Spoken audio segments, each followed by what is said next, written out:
n'ayez pas peur. Écrivez, et même si votre langue n'est pas parfaite, elle n'est pas idéale, elle n'est pas dans l'air du temps, elle n'est pas à la mode, vous vous exprimez de manière bancale, imparfaite, intranquille, c'est la vôtre. Comment devient-on écrivain ? Est-ce un choix, une nécessité ? Comment comprendre les origines de cette vocation et apprendre des plus grands ? Je suis Aurélie Lévy et je vous propose dans ce podcast de découvrir les coulisses de la vie d'auteur. Son processus créatif, son quotidien, ses secrets, ses questionnements et ses moments de grâce. L'idée ? Partager l'expérience et le savoir des écrivains titulaires de la chaire d'écriture de Sciences Po qui dispensent aux étudiants des cours d'écriture et de création depuis 2019.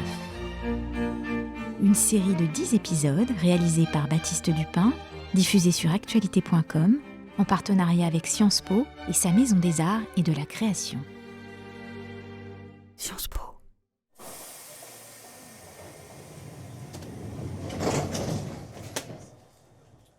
Pour inaugurer cette série Écrire avec Sciences Po, je pars ce matin à Caen pour m'entretenir avec Natacha Apana. Depuis son premier roman, Les Rochers de poudre d'or, paru aux éditions Gallimard en 2003, Natacha Apana est dans le fil droit d'une œuvre forte et poétique qui regarde de l'intérieur ce désespoir que parfois nous ignorons. Ce n'est pas de moi, c'est de l'écrivain Alain Mabanckou qui nous a d'ailleurs présenté. Parmi les romans incontournables de Natacha figure Tropique de la violence, paru en 2016 et inspiré de ses 2 années à Mayotte, pour lequel elle remporte entre autres le prix Femina des lycéens, mais aussi Le ciel par-dessus le toit sur la liste du prix Goncourt 2019 et Rien ne t'appartient, paru en 2021, toujours chez Gallimard, et lauréat du prix des libraires de Nancy, Le Point. Bonjour Natacha Apana, et merci de m'accueillir chez toi ce matin, à Caen. Je suis très heureuse d'entamer cette série d'entretiens avec les écrivains qui occupaient la chaire de littérature de Sciences Po, avec toi Natacha, que j'admire tant pour tes qualités humaines que pour ta prose. Alors l'idée derrière cette collaboration entre Sciences Po, Actualité et l'émission Écrire était de laisser une trace du passage des grands écrivains qui ont occupé la chaire, mais aussi d'ouvrir le champ à un plus large public, à d'autres étudiants, à tous ceux qui s'intéressent à l'écriture. Et j'aimerais faire de cette émission un lieu accueillant et inspirant qui défie les frontières du sérail, où l'on peut se parler de façon plus intime du processus créatif et de toutes les questions liées à l'écriture. Et avant chaque conversation, car au fond il s'agit plus d'une conversation que d'un entretien, je te propose qu'on définisse ensemble une intention. Ça peut être un mot, une idée, une phrase, un espoir, une ligne imaginaire. Est-ce que quelque chose te vient ? Quand tu es venu me chercher ce matin à la gare, et tu as pensé à notre conversation, est-ce que quelque chose t'est venu ? Tu t'es dit, tiens, je parlerai bien de ça. Bonjour Aurélie, je suis contente de t'accueillir.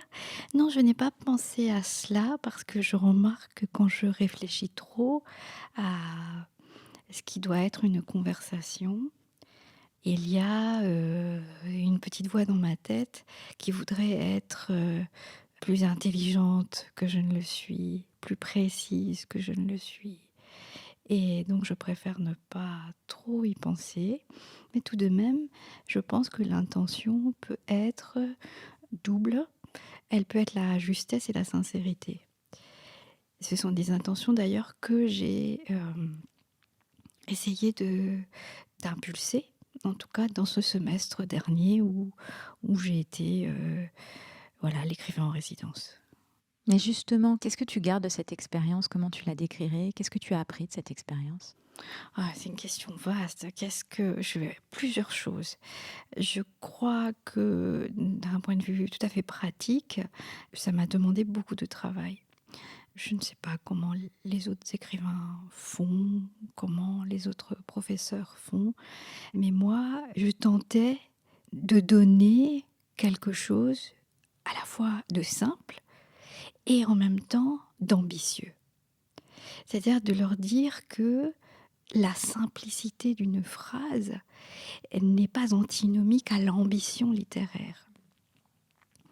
Tous les vendredis, j'arrivais avec ça en tête, mais j'étais toujours mise au défi, je dirais presque physiquement, chaque vendredi, de sortir cette intimité du travail d'écrivain, de ce que je peux faire moi au quotidien, de ce que j'ai pu faire pendant des années, de le sortir et de le mettre en mots clairs. Parce que souvent, parfois, même moi, je ne sais pas.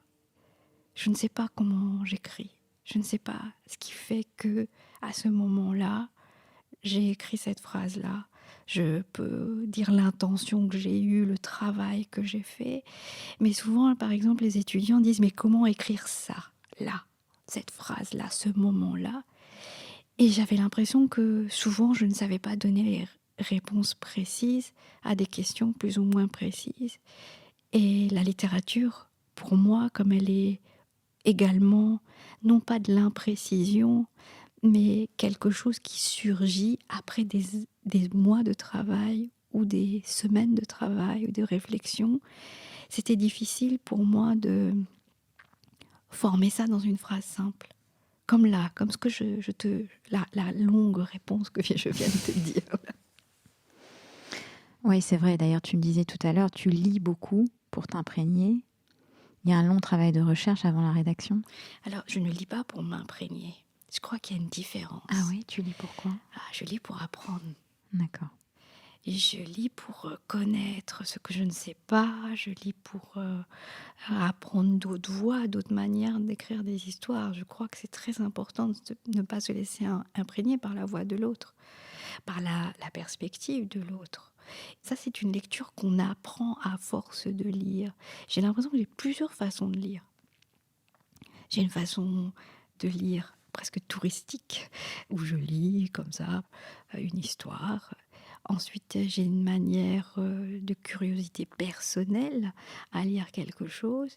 Et ensuite, j'ai une autre lecture qui est précise quand je travaille sur un thème précis. Et là, je vais vraiment...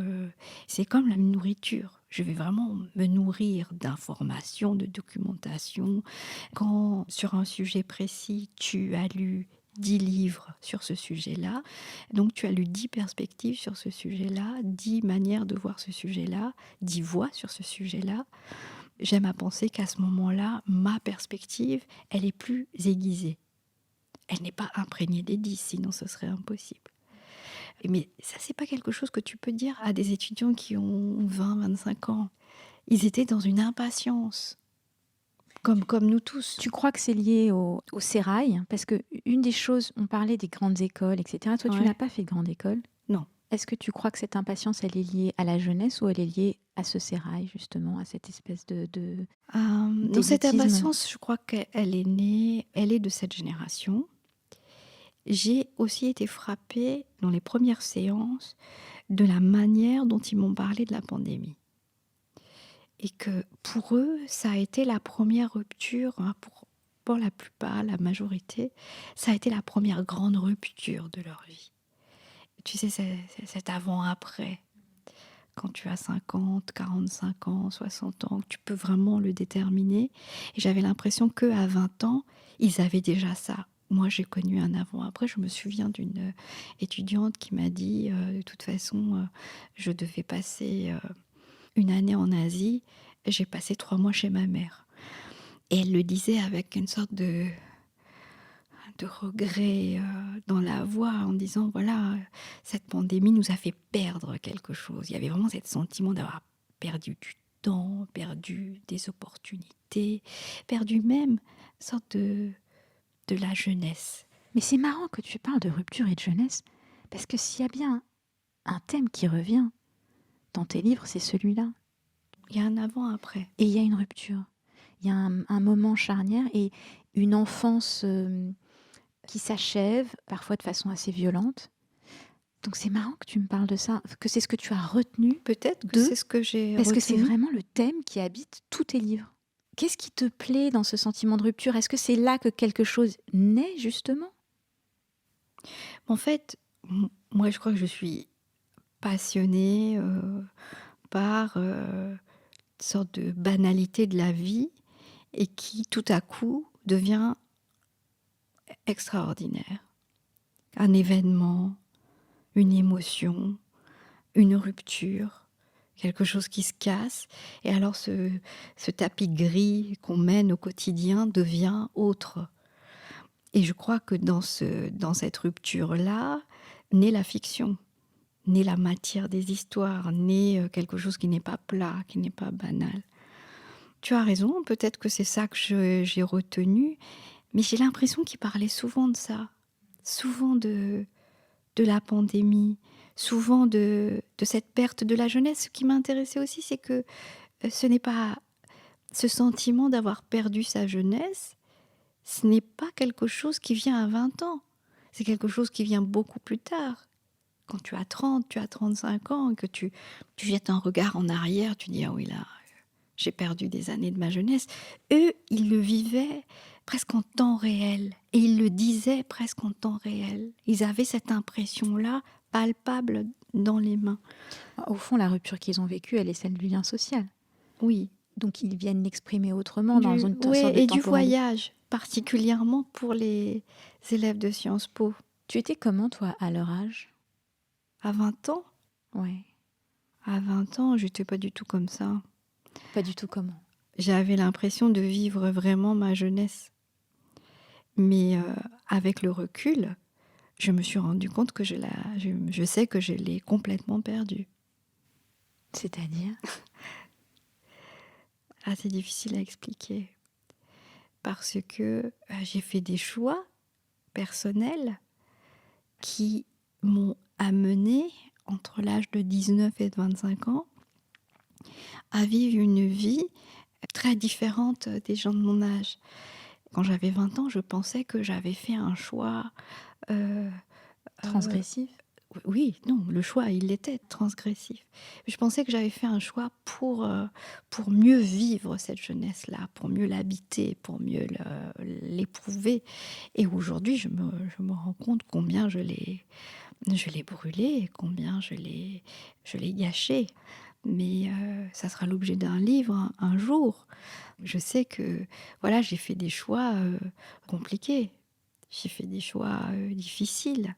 Et tu peux nous en dire plus ou tu ne veux pas? Tu souhaites Non, pas? je ne peux pas parce que je n'ai pas encore moi-même tout à fait compris. Et tu crois qu'on comprend? Bon, en tout cas, on peut regarder en face, même si on ne peut pas comprendre. C'est intéressant ce que tu dis parce que dans ton œuvre, le rapport à la temporalité, il y a des choses qui se retrouvent aussi. Tu nous présentes un personnage au temps T, au temps présent, puis tu recules, et puis tu avances à nouveau dans le récit au temps présent, puis tu recules encore plus loin. Enfin, il y a un rapport à la temporalité dans ton œuvre qui semble le même que tu entretiens avec ta propre existence. Oui, parce que je crois que j'ai eu l'impression de vivre plusieurs vies. Ça semble un peu cliché de dire ça, mais c'est vrai que mon enfance... Elle était où ton enfance? Mon enfance était à l'île Maurice. J'ai vécu une partie de mon enfance avec mes grands-parents, qui étaient des descendants d'engagés indiens, des descendants de coulis, donc un monde complètement disparu, désuet, étrange. Eux, ils avaient connu un monde sur la plantation de canne à sucre, donc un monde de contraintes, un monde de conjectures très, très différentes de la mienne. Et mes parents qui sont encore de cette nouvelle classe moyenne très ambitieuse, poussant les enfants pour les études, pour les grands projets. Et j'étais comme ça, entre ces deux-là, sur ce fil-là. Tu es fille unique? Non, j'ai un frère. J'ai un frère qui a 4 ans et demi de moins que moi. Et voilà, l'école, l'instruction, tout ça, ça a une importance primordiale.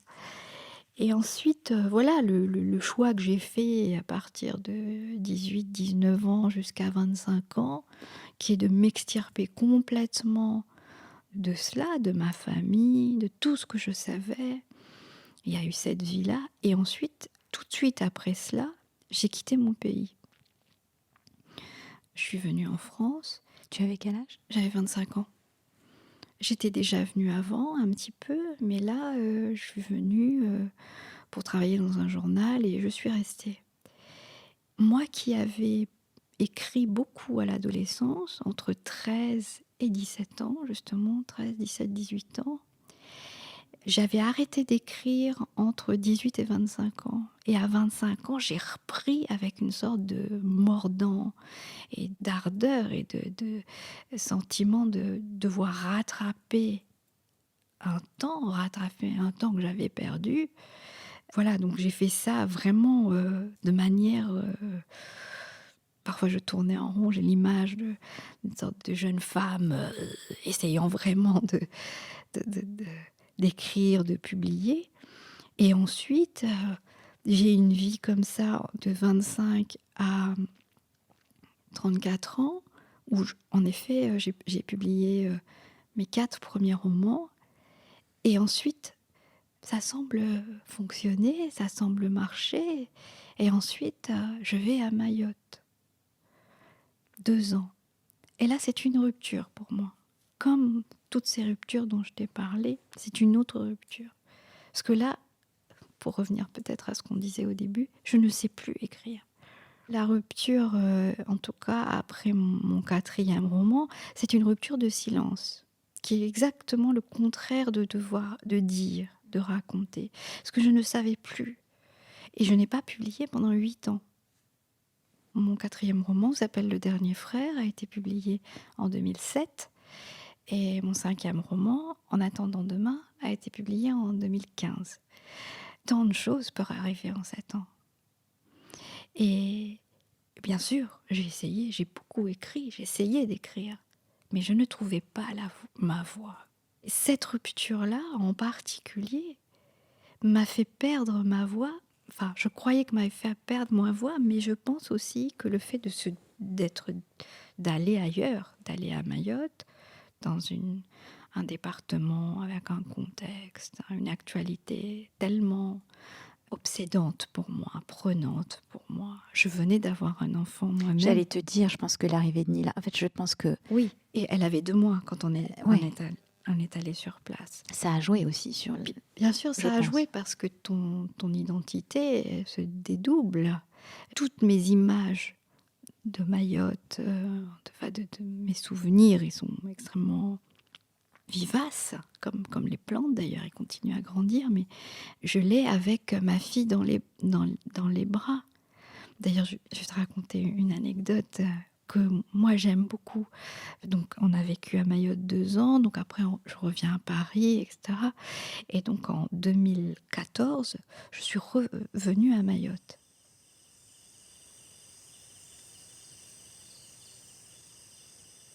J'avais déjà écrit Tropique de la violence, mais j'avais eu une bourse pour revenir. Et quand j'arrive sur place, je me rends compte que tout ce que j'ai écrit, ça va pas du tout, la forme, ça va pas du tout. Enfin bon, ça c'est la cuisine interne de l'écrivain. Et je me souviens, la nuit tombe de manière très étrange à Mayotte. Contrairement à l'île Maurice, où la nuit tombe vraiment comme une couverture, comme ça, poif, comme un rideau noir. Là, c'est ni lent ni rapide. Il y a quelque chose qui... J'ai l'impression que c'est personnel. Ça parle à chacun selon ce qu'il voit de la nuit.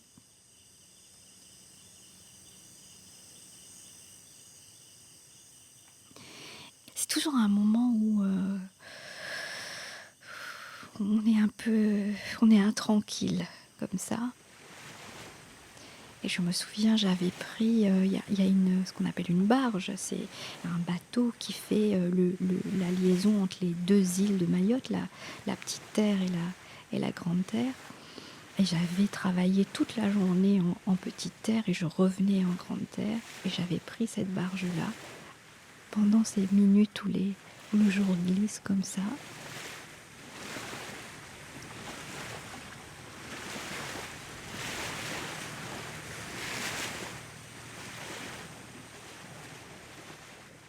Et là, j'ai eu le sentiment à nouveau d'avoir mon bébé dans les bras. Le poids de son corps, la forme de son corps.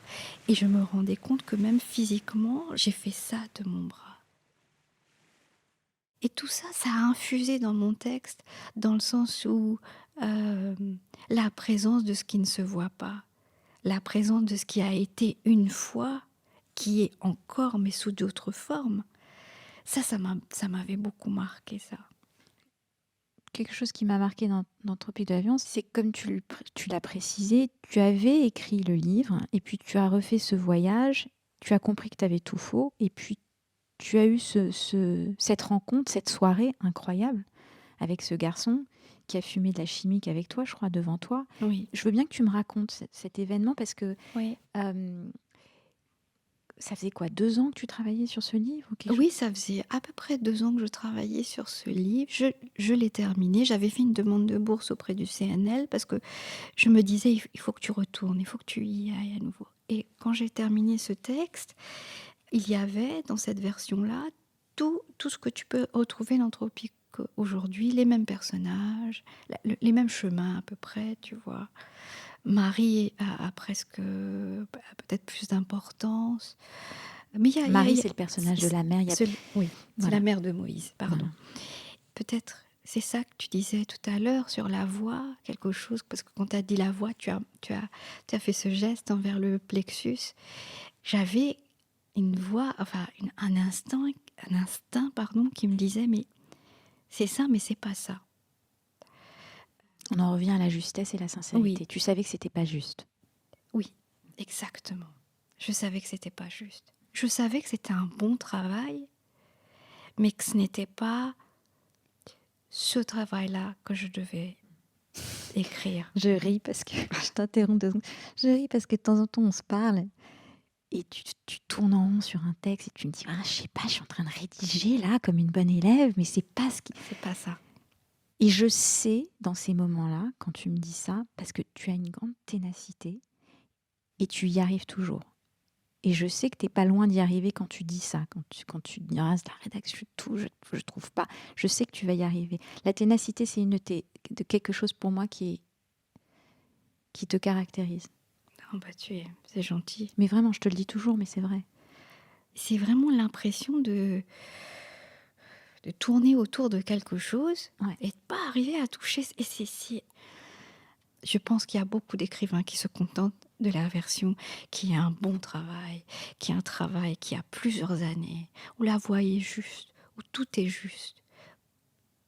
Mais c'est pas ce travail-là, Hmm. à ce moment-là. Alors continue ton histoire, tu retournes. Donc je retourne. Hmm. Et j'arrive, et je me souviens, je débarque, l'avion, ça arrive toujours à la même heure, 11h30.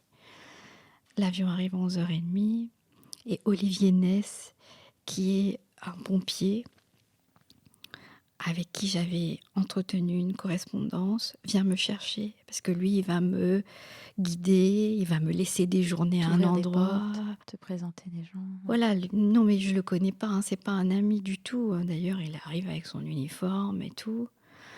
Et on fait la route de l'aéroport, je sais pas, c'est 20 minutes. On prend cette barge-là et je regarde. Il parle pas. Moi non plus, je parle pas. Et je ne fais que regarder. Et je dis, mais Natacha, c'est ça?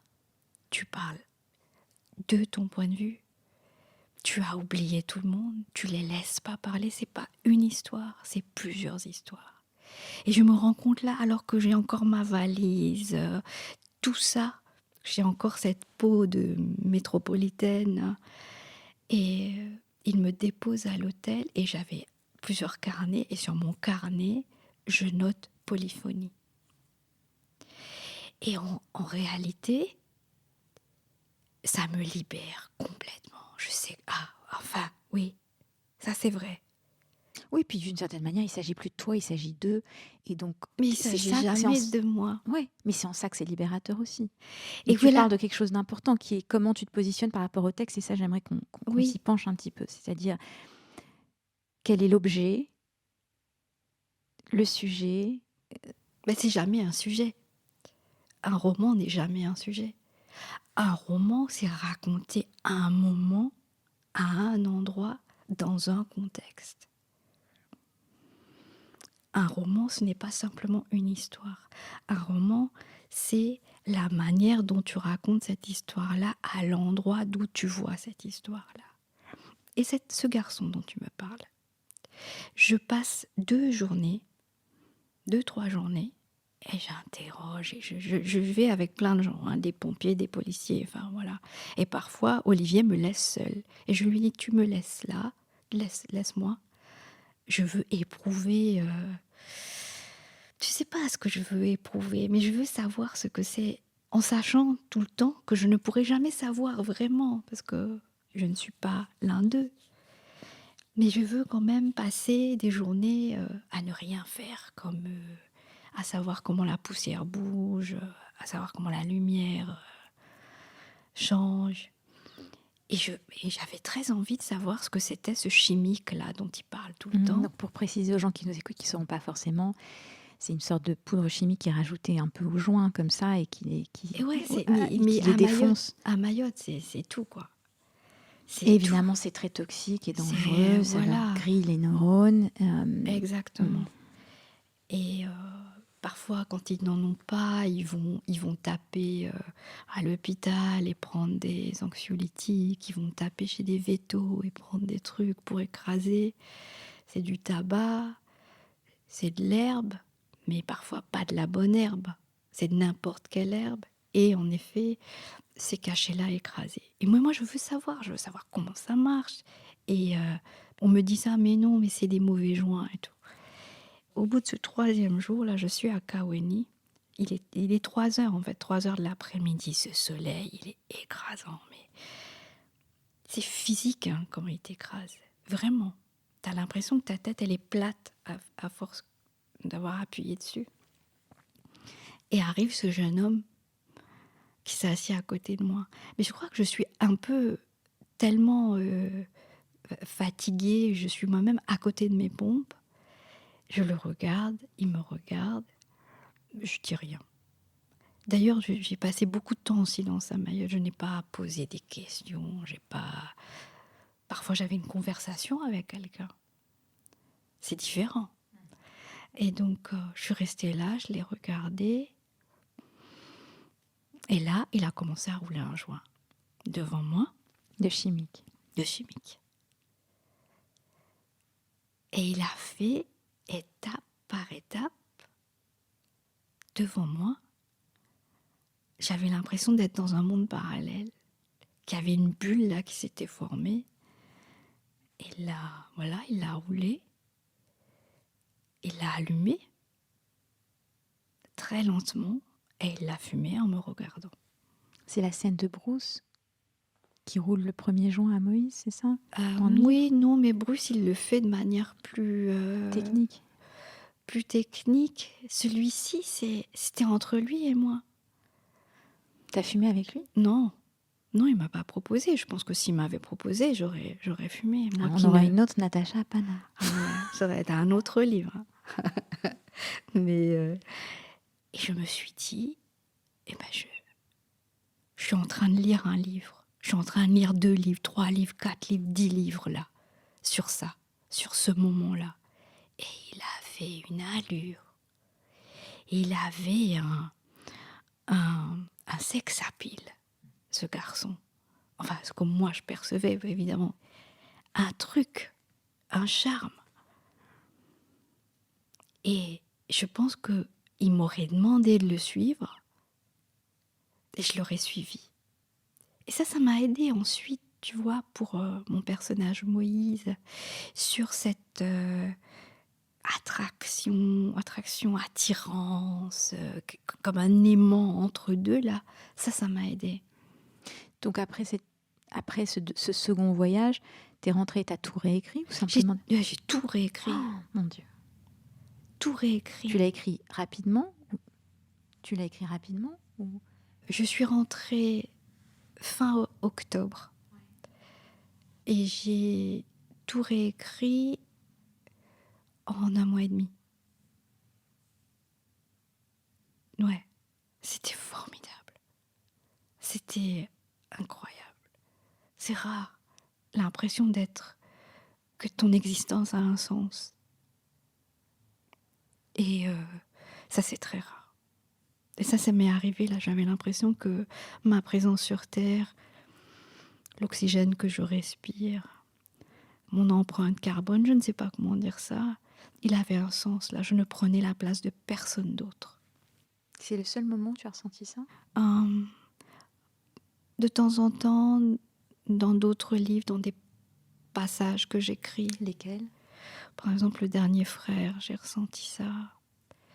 En attendant demain, Ouais. Il y a des passages qui sont très, très habités. oui. Par moments, j'ai l'impression que cette petite fille, tu as été cette fille dans une autre vie. Enfin, il y a quelque chose. Tu parles de Rien ne t'appartient, du Oui. dernier? Oui, ça c'est plus compliqué, Rien ne t'appartient, parce que c'est un livre que j'essaye d'écrire depuis 20 ans. J'avais l'impression de la connaître. C'était autre chose. On peut la décrire un petit peu pour que les gens qui nous écoutent comprennent. On parle de Tara, Oui, qui aussi, ça c'est une autre thématique qui revient beaucoup, je trouve, cette idée de ces personnages qui soit ignorent un pan de leur histoire, soit se sont réinventés à un moment donné pour oublier une partie de leur histoire, justement. Ça se retrouve beaucoup, je trouve. ouais, je crois que ça c'est vraiment, euh, sans que je l'identifie, en tout cas au départ, c'est typiquement ma famille. Moi, j'ai mes grands-parents, ils se sont réinventés. Il il y a plein de choses qu'ils n'ont pas dites. D'ailleurs, le récit que je viens de terminer, qui va être publié au Mercure de France, j'espère, s'il est accepté, il parle de cela, de ces silences-là, de l'envie de recomposer un passé, mais également, je crois que j'ai été toujours, quand j'étais enfant, très marquée par le déterminisme dans la religion hindoue. Ce côté, ah bah c'est ton destin, c'est son destin, c'est son machin, ça me... je- J'ai jamais compris ça. J'ai jamais... le rôle que tu as, la difficulté de t'extirper de ta condition. Alors comment tu as fait, toi? Tu l'as fait par l'écriture? Est-ce que je me suis vraiment extirpée de ma condition? Je sais pas. J'ai très certainement choisi un travail qui est à l'opposé de tout ce que mes parents pouvaient attendre de moi. C'est quelque chose qui reste très mystérieux pour eux. Et comment ils le prennent? Comment ils l'ont pris? Je pense que mes parents ont été étonnés que je publie plus qu'un livre, que je continue. Alors, revenons, alors, puisque on fait des allers-retours passé-présent, un Ouais. peu comme dans tes livres, et j'ai envie de revenir à un moment spécifique qui est, est-ce que tu te souviens de la première histoire que tu as écrite? Oui, tout à fait. Tu te souviens de quoi elle parlait? Oui, absolument. Tu nous la racontes? Clair comme de l'eau de roche. D'ailleurs, c'est une histoire avec laquelle j'ai gagné un concours. T'avais quel âge? J'avais 16 ans. D'accord. Donc, quand tu m'as dit que tu écrivais entre 13 et 17, tu écrivais quoi alors à 13? Ah, tu parles de 13 ans, là, les histoires que j'ai écrites quand j'avais 13 ans. Ou tu En parles tout cas, de... la première à laquelle tu penses, tu avais 16 ans. Oui, Et c'est la première qui a été lue aussi, c'est ça? oui, c'est Elle a ça. été lue par qui en premier? Elle a été lue par mon prof de français. Oh, c'est tellement bien cette question. Parce que j'adore Nita. Raconte-moi, c'est important, la première personne qui te lit. Ouais. Et d'ailleurs, c'était très drôle. C'est une femme que j'admire, que j'adore, que j'aime de tout mon cœur. C'est une prof de littérature à l'île Maurice. Elle avait les cheveux courts, elle était superbe. Elle est toujours d'ailleurs. Je pense que j'étais amoureuse d'elle. Tu sais, comme on peut être amoureux de ses profs, amoureuse de ce qu'elle était, des livres qu'elle me conseillait. Je suis allée chez elle une fois, j'avais vu sa bibliothèque, mais je me disais, mon Dieu, comment faire pour être pareil un jour? Comment faire pour pouvoir avoir l'intelligence de lire comme ça? Donne-moi 3 auteurs qu'elle lisait, s'il te plaît. Yourcenar, Ouais, Camus, ouais. Philippe Roth. Ah, d'accord, ok. Oh là là, c'était vraiment... J'avais l'impression tu sais, d'être un récipient. Tu vois, qu'elle donnait quelque chose et moi, avec mes mains, avec ma bouche, j'essayais de retenir tout ce qu'elle me donnait et d'avaler comme ça. Elle a lu ta première histoire. Elle a lu. Je ne me souviens plus trop de ses critiques, de ses remarques, mais je sais qu'elle n'a pas été très, très, très enthousiaste. Mais je l'envoie quand même. Je sais pas pourquoi. Tu l'envoies. Je l'envoie parce que c'est un journal qui organise ça. D'accord, C'est ouais. un concours organisé par un journal. Je l'envoie quand même. C'est l'histoire d'une famille, une maman, un papa, une fille. C'est la fille qui raconte et son frère qui vont voir une dernière fois la maison de leur enfance. Et c'est cette visite que je raconte, tout simplement. C'est assez impressionniste d'ailleurs. Et à un moment donné, la petite fille va gratter sous terre quelque chose qu'elle avait enterré. Mais c'est pas précisé dans la nouvelle. C'est une statuette, c'est un jouet, c'est pas tellement précisé. Hein. Voilà, c'est ça l'histoire. Voilà. Et donc je l'envoie quand même et je gagne ce concours-là. C'est un concours qui n'est pas réservé aux jeunes, c'est un concours adulte. Donc je gagne ce concours-là et il est publié dans le journal. Et je me souviens, Nita me dit, mais tu sais Natacha, quand tu m'as donné à lire ce texte en forme manuscrite et quand je l'ai vu imprimé, c'était différent. Et je me souviens que lors de la remise du prix de ce concours, est venu vers moi un prêtre très connu à l'île Maurice qui s'appelle le Père Souchon. Quelqu'un d'extrêmement généreux, humain, avec un rire, un sens de l'humour. Mais tu sais, la famille Abana, nous, on est des Mauriciens d'origine indienne. On n'a pas du tout des liens avec ce monde du journalisme, ce monde des intellectuels. On est la classe moyenne, laborieuse, tu vas à l'école, tu vas travailler, etc. Pour le week-end, bah, tu vas au mariage de ta cousine, tu vois, c'est tout. Et je me souviens de la première fois qu'on voyait, tu vois, des gens que tu voyais à la télé, ou ce prêtre-là, qui était vraiment une personnalité très importante, un homme, un être humain de grande valeur. Et il vient vers moi. Mes parents sont starstruck, tu vois, ils sont là, mon Dieu, le Père Souchon. Et il me donne une petite statuette. Et il me dit, bah, c'est peut-être ce qui était enterré chez toi.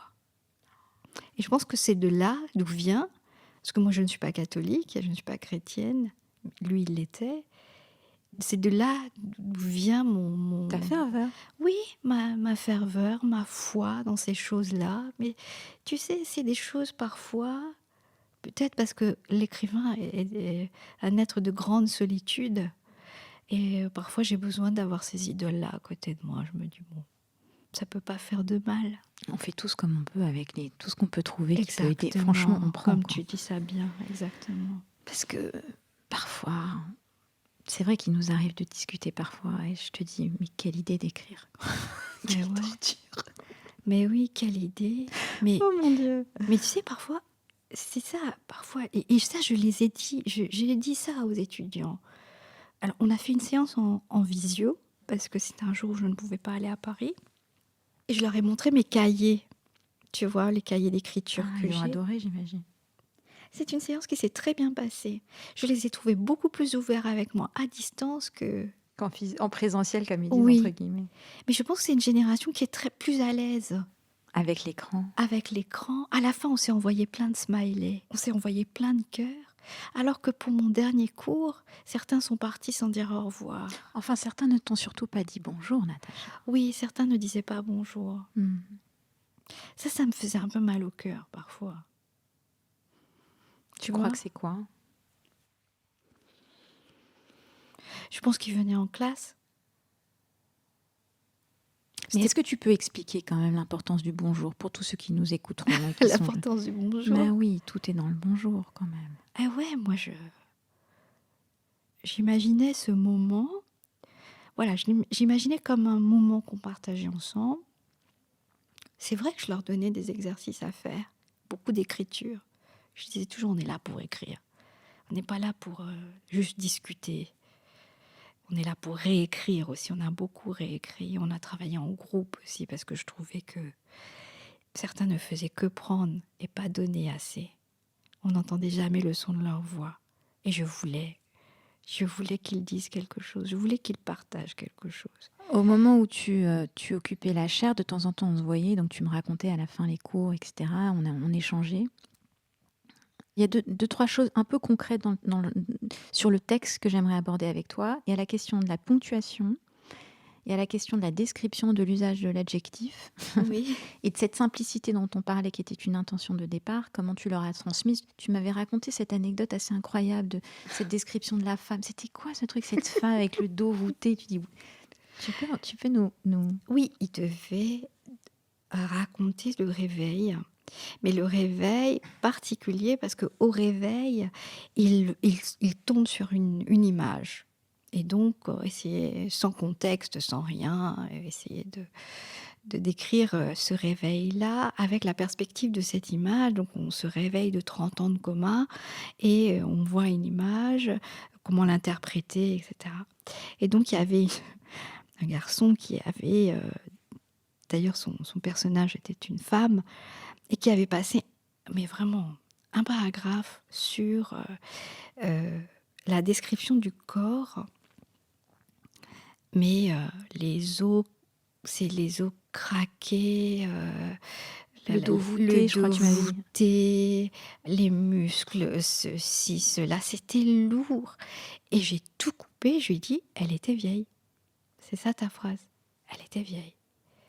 Cette phrase-là, juste la première d'un texte, elle était vieille. Point.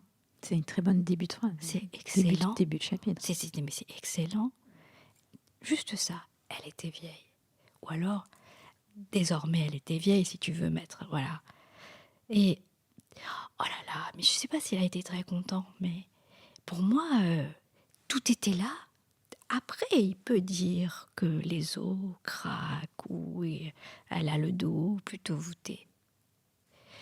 Ils étaient là pour montrer, tu vois, démontrer qu'ils savaient écrire, certains en tout cas, qu'ils savaient utiliser les mots, que les mots pouvaient devenir des phrases, et que ces phrases-là pouvaient devenir des paragraphes et des paragraphes, etc. Mais moi, j'étais pas là pour savoir s'ils savaient écrire. J'étais là pour savoir, est-ce qu'ils ont quelque chose à dire? Est-ce qu'ils ont une intention? Est-ce qu'ils ont une voix? C'est important la voix. Ah oui. C'est Nora Ephron qui disait writing, it's about having a voice. Et c'est ce que je dis toujours. En fait, tout le monde n'a pas une voix. Non. Regarde, Tropique, par exemple, ça c'est la 5e version. Donc il y a 4 autres versions avant, plus ou moins travaillées, avec 4 voix différentes. Je me souviens, j'ai écrit un livre qui s'appelle Le Dernier Frère, publié en 2007. D'abord, j'ai essayé une voix omnisciente, ensuite j'ai essayé la voix d'un enfant de 9 ans, ensuite j'ai essayé la voix d'une femme qui est la mère de cet enfant, ensuite j'ai essayé la voix du frère de ce garçon-là, pour finalement trouver la voix d'un vieil homme de 82 ans. Mais quand tu sais, c'est-à-dire quand tu sais, tu sais. Et là, il n'y a plus de questions. Quand tu sais exactement. Et je me souviens quand la voix de cet homme de 82 ans, à partir du moment, je me suis levée un matin, je me suis dit, non, c'est lui qui raconte. C'est lui, il a 82 ans. Et il va raconter l'histoire qui lui est arrivée quand il avait 9 ans. Donc, maintenant il sait, mais il va raconter comment il ne savait pas, tu vois. Donc, d'un point de vue de l'ignorance, d'un point de vue de l'innocence. Et là est venue la première phrase. Avec cette voix-là, la première phrase, c'était « J'ai revu David hier », point. Et je me suis dit « ouais. » Et à partir du moment où on sait la voix, et que cette voix, elle n'est pas fausse, elle peut tenir tout le long d'un récit. Alors, tout à l'heure, tu parlais de ton prof de français, de ce qu'elle avait dit de ton texte. C'est quoi une remarque constructive? Et quelle est celle que tu as reçue qui a été la plus constructive pour toi? Il y en a une qui te revient? Alors, oui, j'en ai eu plein de... Moi, je ne suis pas une autrice qui refuse de travailler. Je veux dire, quand je donne un texte... Mais clairement, un coup de 5 versions, c'est évident. Non, mais je veux dire, tu sais, moi, quand je donne des textes, je donne pas des brouillons. Hein. Mon texte, il est nickel. Je donne jamais de premier jet. Jamais. Là, je te dis, j'ai terminé un texte, je n'ai pas de titre, je ne rendrai pas tant que je n'ai pas de titre. Je ne veux même pas le rendre en disant je n'ai pas de titre. J'ai l'impression que ça dit de moi quelque chose qui n'est pas bien du tout, du tout. Mais il y a une exigence, mais c'est ton exigence qui fait ton talent. Je te dis ça, la ténacité, l'exigence, et puis Puis ma capacité à choisir des robes, c'est exactement. ben oui, Euh, tu ne le dis pas assez, je trouve. je t'avais Dis-je, habillée en jean. pour Non, mais je voudrais répondre à la question précédente qui était Mm. la critique constructive. Je crois que c'était un enseignement que m'a offert mon premier éditeur, qui est Jean-Noël Schifano, chez Gallimard. Et lui, c'est quelqu'un qui lit sans lisser les textes. C'est très important dans Alors l'édition c'est française. quoi lisser un texte pour ceux qui nous écoutent? C'est, Gommer les aspérités, c'est ça? oui, c'est l'écrire en bon français, c'est l'écrire en français bien joli, Avec une syntaxe parfaite. verbe, sujet, complément, respecter la ponctuation Pas trop comme il d'adverbes. faut, pas trop évidemment. Et lui, il acceptait parfois mes tics. Et je me souviens tout à fait c'était mon troisième roman, j'avais écrit, elle voulait un homme à ses bras. Le correcteur a mis non, c'est un homme à son bras. Il l'a recorrigé, il m'a dit à ses bras, c'est merveilleux. Un homme à ses bras, ça veut dire tout à fait autre chose. Et en réalité, il corrigeait comme cela. Il me corrigeait souvent comme cela. Il me disait, mais laisse ces petites... cette manière dont tu tords la langue, en réalité, c'est pas des fautes. Ces expressions-là, laisse-les devenir la manière dont tu t'exprimes. Et c'est pareil avec la ponctuation. Tu as une sorte de liberté autour de la ponctuation. J'en ai parlé tout à l'heure. J'avais envie. J'ai une grande liberté, mais c'est parce que je ne la vois pas, moi, la ponctuation. Mais pourtant, elle est là, elle est bien présente. Mais elle s'affranchit des règles. Oui, mais parce que oui, elle est là pour servir la voix, la respiration, le souffle. Tout le monde ne s'exprime pas pareil. Si tu es né à Paris, si tu es né à Lyon, si tu es né au fin fond de Mayotte, si tu es né en Inde, tu ne t'exprimes pas pareil. La manière dont tu construis tes phrases n'est pas la même. Mon éditrice actuelle, elle me fait beaucoup de remarques sur d'ajouter quelque chose, d'enlever quelque chose, et on discute. J'avais un éditeur chez Gallimard pour Tropique de la violence, avec qui j'ai fait beaucoup d'allers-retours parce qu'il était dans le lissage de mon texte. Un peu. Non, il était dans... Je sais pas pourquoi je dis un peu, tu vois. J'ai toujours peur qu'on dise « Ah, elle a dit ça, elle a pas dit ça ». Donc, il était dans le lissage des textes, mais bon, c'est pas très grave, c'est quelqu'un de sa génération. Et à un moment donné, dans mon texte, Bruce, donc le chef de gang de Mayotte, décrit un élu local et lui dit, lui, dans son Nissan Qashqai. En fait, tu vois la marque de voiture Nissan Qashqai. Et comme il avait un flow très particulier, Bruce, dans la manière dont il décrit, il sait très bien parler français, mais il soumettait cette langue-là à lui. La langue était soumise à lui et non pas le contraire. Et il dit non, c'est les élus dans leur Nissan Qashqai. Parce que c'est le flouze, tu vois. Et mon éditeur me dit, ça veut rien dire. Nissan Qashqai, ça veut rien dire. Et moi, je dis, non. Pour moi, ça veut tout dire. Donc, voilà. Après, moi, j'ai eu une expérience aussi d'hyper-correction, d'hyper-critique, qui fait que j'ai quitté mon éditeur. J'ai été chez l'Olivier, et ensuite, sur un texte, on était tellement peu d'accord que, finalement... parfois, il y a cette erreur de lire un texte, non pas pour ce que le texte est, mais pour ce que l'on voudrait qu'il soit. Alors, ça nous amène à parler de la position, de quelque chose qu'on a abordé juste avant que l'enregistrement commence, en parlant d'un autre écrivain d'ailleurs. C'est peut-être maintenant qu'on peut aborder cette question-là finalement. Parce que ce que tu dis au travers de ces corrections, c'est l'imposition d'une élite, d'un savoir, d'une compréhension de la langue française. Est-ce que tu vois où je veux en venir ? Oui, non, je comprends ce que tu dis et en réalité, tu vois, je lisais, un essai ce matin sur, le centre et la périphérie et je sais que mon premier roman, c'est sûr, c'est un roman écrit avec, l'envie de bien écrire, avec l'envie de montrer que je sais écrire. Pas que je sais écrire en tant qu'écrivain, ça qui est terrible. C'est l'envie de montrer que je sais écrire en tant que femme, marron, venant d'une île, n'ayant pas le français comme sa langue maternelle, mais elle aussi, elle sait écrire, elle peut écrire, elle ne fait pas de fautes, tu vois. Il y avait un côté comme ça, un peu scolaire, dans la manière dont j'ai écrit, qui j'espère ne se voit pas que moi je vois. Et c'est un tic que j'ai pu avoir longtemps, ça. Cette peur, cette crainte qu'on dise de moi, mais en fait, t'écris comme quelqu'un dont le français n'est pas la langue maternelle.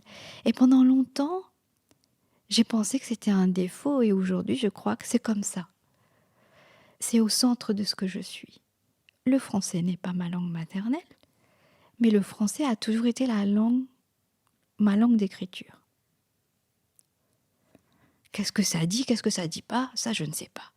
Mais il m'a fallu du temps avant de ne plus avoir dans le coin de ma tête cette voix qui me regarde en fait, qui dit ah mais t'écris, fais attention à bien écrire quand même. Je voulais revenir sur deux choses. D'abord, tout vient en vrac là. Tu te dis autrice et non pas écrivaine, ce que je trouve intéressant. Mhm. Il y a une raison particulière? Parce que je préfère le son. D'accord. Et on parlait de langue et de la langue française. Tu te souviens quand on s'est rencontrés pour la première fois? Oui, je sais, à Nantes, Ouais. pour un débat sur non, mais la première fois dans un ascenseur. Oui, c'est vrai. Oui. Bon, bref, on s'est rencontrés à Nantes dans un ascenseur et it was love at first sight. Mais surtout, on s'est rencontrés sur une table ronde sur la traduction Oui. avec Céline Curiol. Oui. Et c'était quoi les auteurs qui sont aussi traducteurs, etc. Exactement. Oui. Et tu es une formidable traductrice. Mais j'allais te demander, qu'est-ce que ton activité de traductrice t'a apporté en tant qu'écrivain? Comment traduire a changé ton rapport à la littérature et à l'écriture?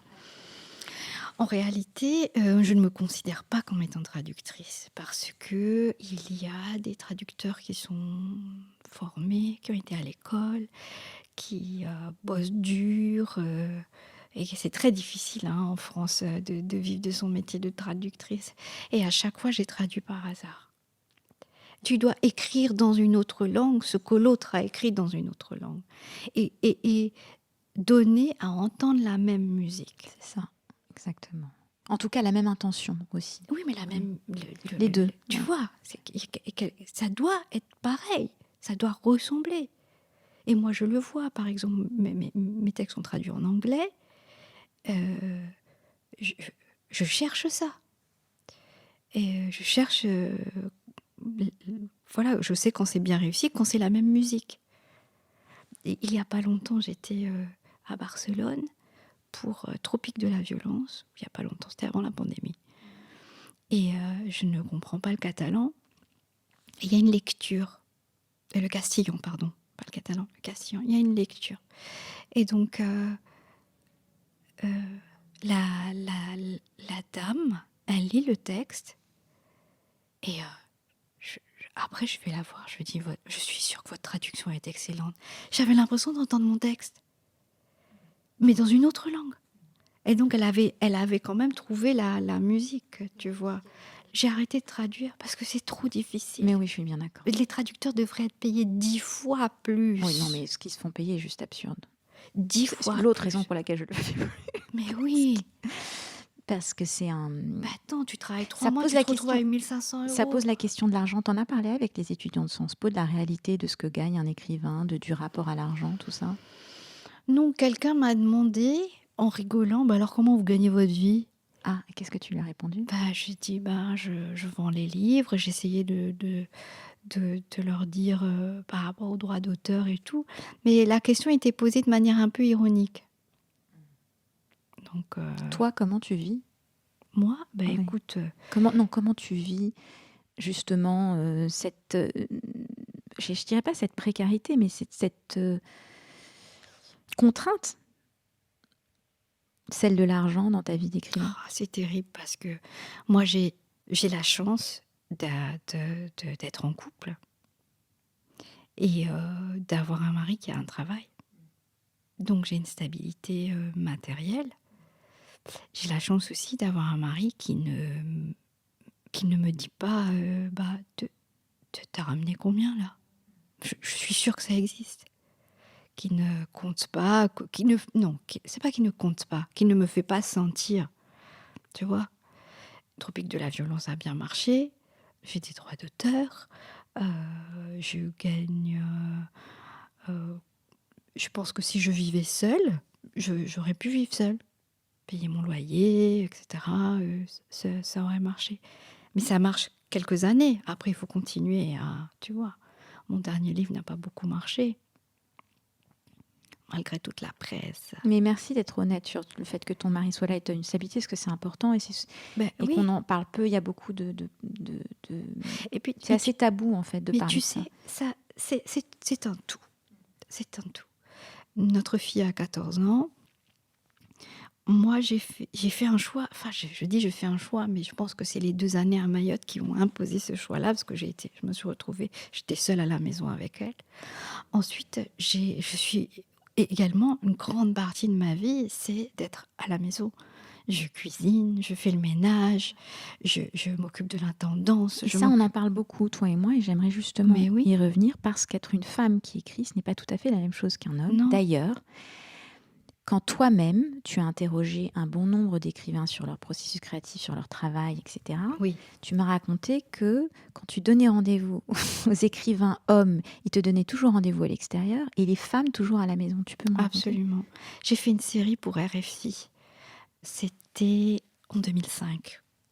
J'avais d'ailleurs interviewé Louis-Philippe d'Alembert. Louis-Philippe, Alain Mabanckou, Seymour Dagdekin, qui est un poète.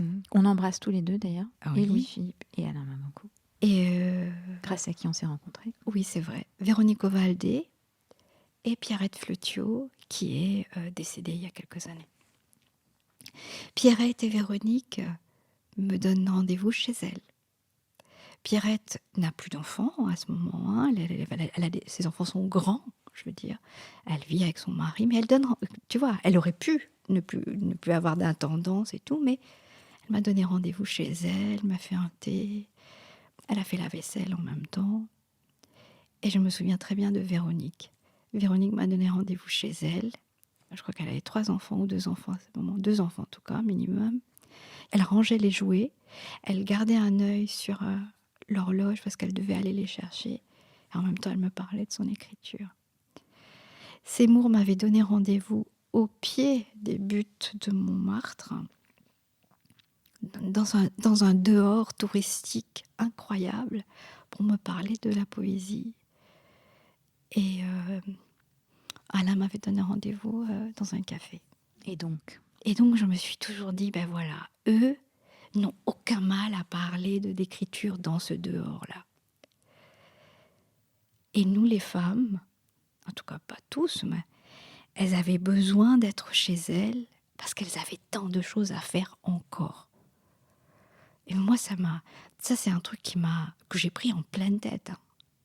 En pleine tête quand j'ai eu un enfant.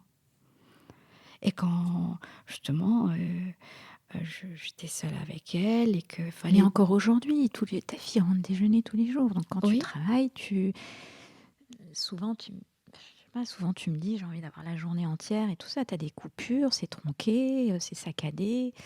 Après, la contrainte, elle est fructueuse. Ça, j'en suis persuadée. De toute façon, on fait avec, on oui, mais s'adapte. Aurélie, Mais surtout, moi, je n'ai pas de famille immédiate. c'est ça, donc tu es seule responsable. Oui, je n'ai pas, mes parents ne vivent pas ici, mes beaux-parents sont décédés, je n'ai pas de sœur, je n'ai pas de cousine, je n'ai pas d'amis proches à Caen.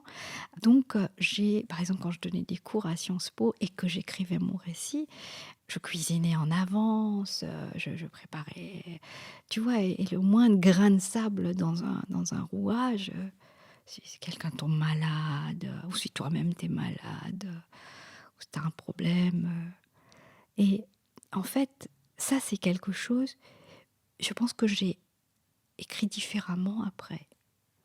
En quoi tu as écrit différemment? J'écris moins naïvement. Je quand j'ai une journée entière sans interruption, j'ai l'impression que c'est un cadeau. Mais la preuve, tu as fini ton texte la semaine dernière parce que Oui, ta fille voilà, était pas là. j'avais une semaine sans interruption et donc j'ai l'impression que, voilà, tu vois, c'est intense, que chaque minute compte Qu'est-ce qui t'angoisse le plus? par rapport à l'écriture, La vie en général? de la vie en général. Ouais, ta plus grande peur? Ma plus grande peur, ce serait, bah, je vais répondre par rapport à l'écriture. Forcément, ma plus grande peur, c'est de ne plus écrire, de ne plus pouvoir écrire. La période où je n'ai pas écrit, où je n'arrivais pas du tout à aller au bout de quelque chose, ou alors c'était plus compliqué de ça. C'est-à-dire, la manière dont j'écrivais ne me correspondait plus. Je devais aller à la quête de moi-même, à la quête de ma nouvelle identité, celle de cette personne qui avait été à Mayotte, avait eu un enfant, avait maintenant une vie au quotidien plus morcelée, avec d'autres questions, peut-être aussi qui lisait d'autres choses. Et je devais aller à la quête de cette personne-là. Je ne pouvais plus me contenter d'être celle d'avant. Et voilà, je me dis, c'est parce que ça a été compliqué à vivre. Et puis l'angoisse aussi que j'ai toujours, c'est de me retrouver sans éditeur. Comme ce qui m'est arrivé et que j'ai trouvé très difficile. Et que j'ai dû tout refaire alors que j'avais déjà publié 4 romans. Tout refaire à zéro. Ça, ça m'angoisse. Et qu'est-ce qui te rassure? Par exemple, tu vois, hier, Bernard a lu mon texte. Il l'a lu tôt le matin. Celui qui n'a pas encore de titre. Celui qui n'a pas de titre, mais qui en aura un. Il a trouvé ça bien. Et puis, le soir, il m'a dit 1 ou 2 phrases sur ce texte-là. Et ça m'a fait plaisir, pas ce qu'il m'a dit, mais le fait qu'il ne l'a pas oublié. Et souvent, en fait, ce qui me rassure, c'est qu'on n'oublie pas les choses. C'est qu'elle reste. Mais tes textes restent, Natacha, d'une façon Ouais, assez indescriptible. On a parlé d'enfance tout à l'heure, et j'avais envie de... Il y a une scène bouleversante dans Le ciel par-dessus le toit, où le personnage d'Eliette vit un épisode traumatique, un épisode qui va un petit peu changer le cours de son existence. Ses parents attendent d'elle qu'elle soit en représentation permanente sur scène, toute jeune, une sorte de petite Miss Univers, mini Miss Univers. Elle est très jolie, elle a une voix qui inspire, qui surprend. Bon bref, elle est en perpétuelle représentation. Et puis il y a une scène bouleversante d'ailleurs d'un viol par un baiser. C'est une scène de viol, et c'est un simple baiser, mais ça reste un viol, et sa vie va être bouleversée. Et tu écris: c'est ainsi que prend fin l'enfance de celle qui s'appelait Eliette. Et il n'y a pas de quoi être triste, même si cela se passe comme ça, devant tant de gens qui, toujours parleront de ce jour avec un mélange d'horreur, de délectation. Il ne faut rien regretter, parce qu'il faut bien que ça se termine, ce faux semblant qu'est l'enfance. Il faut bien que les masques soient retirés, les imposteurs démasqués, les abcès crevés. Il faut bien que cesse toute velléité du mieux, du magnifique, du meilleur. Il faut bien en finir avec les belles paroles, les bons sentiments, les rêves doucereux. Il faut bien, un jour, arracher à coups de dents sa place au monde.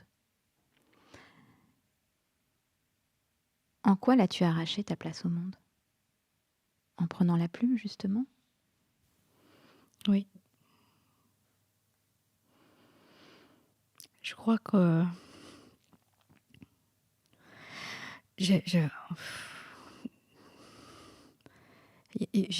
me rends compte, j'ai une chance magnifique.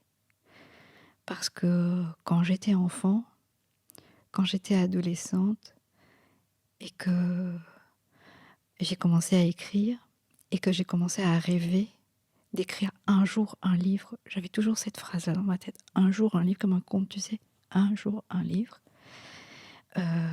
Il m'arrivait parfois d'essayer, parce que j'avais pas tellement accès à ça, d'essayer de savoir comment ça se passe un quotidien, le quotidien d'un écrivain.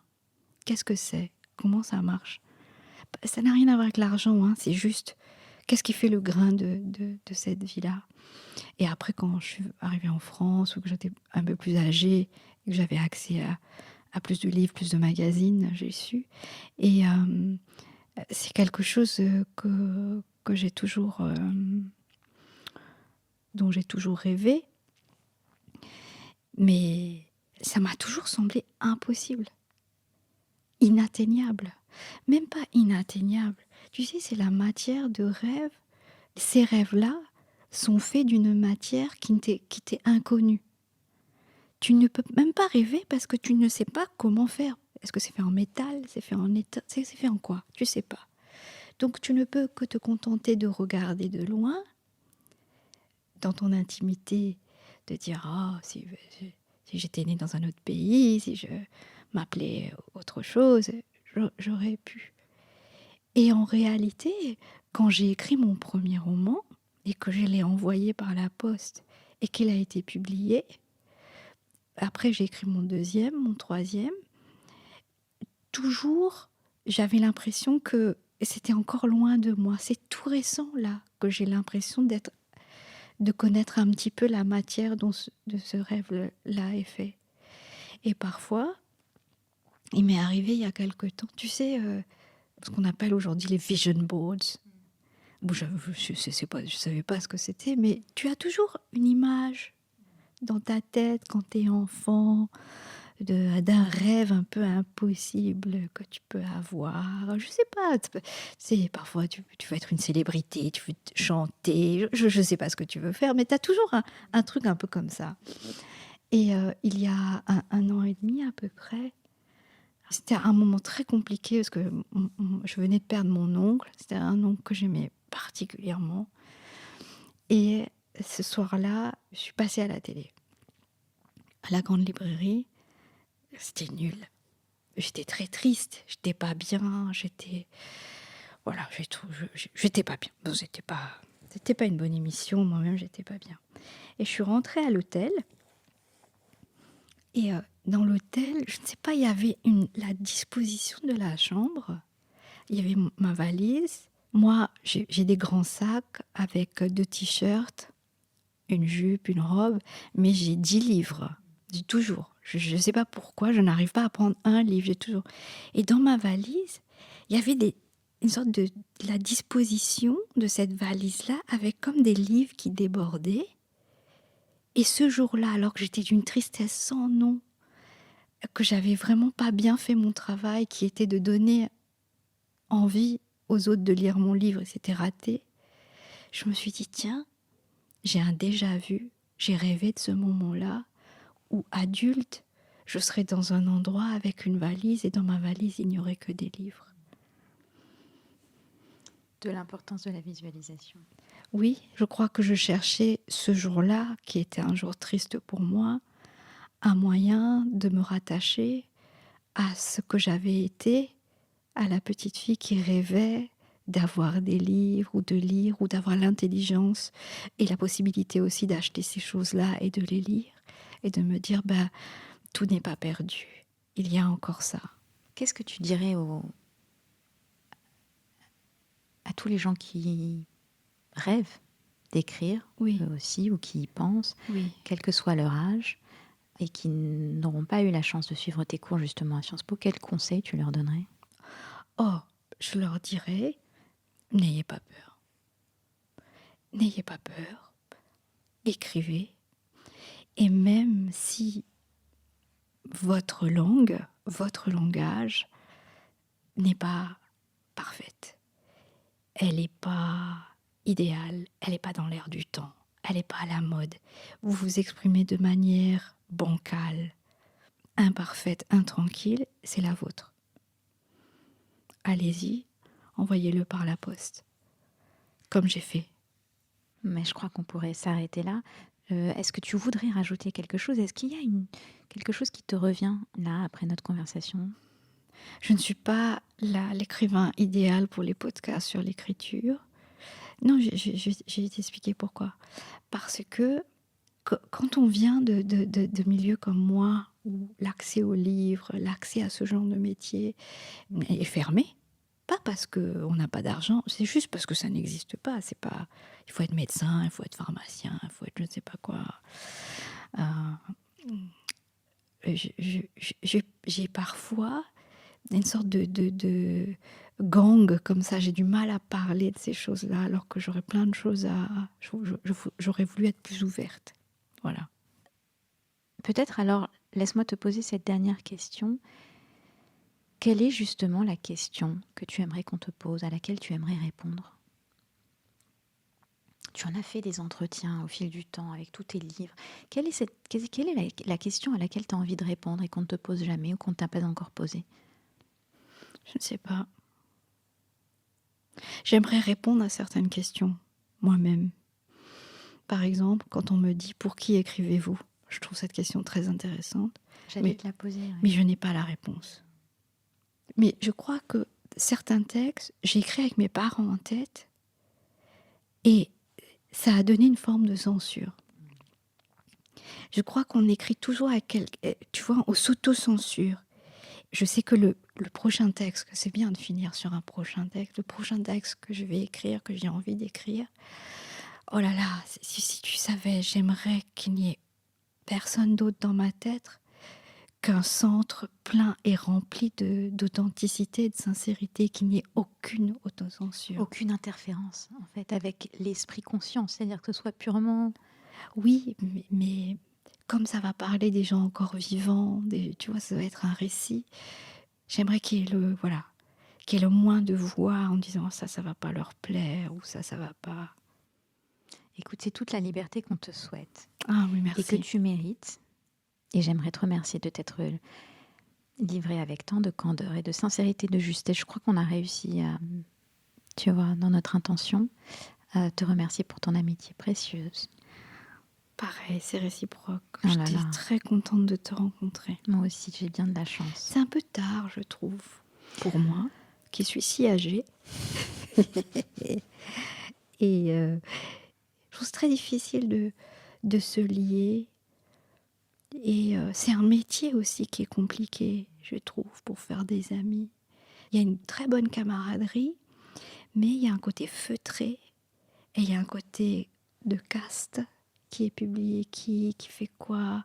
Je trouve que c'est un travail aussi qui est tellement dans la solitude ou l'intériorité que tu es obligatoirement ramené à cela.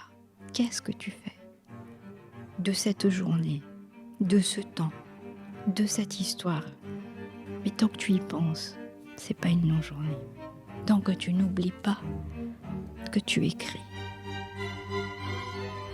c'est déjà bien.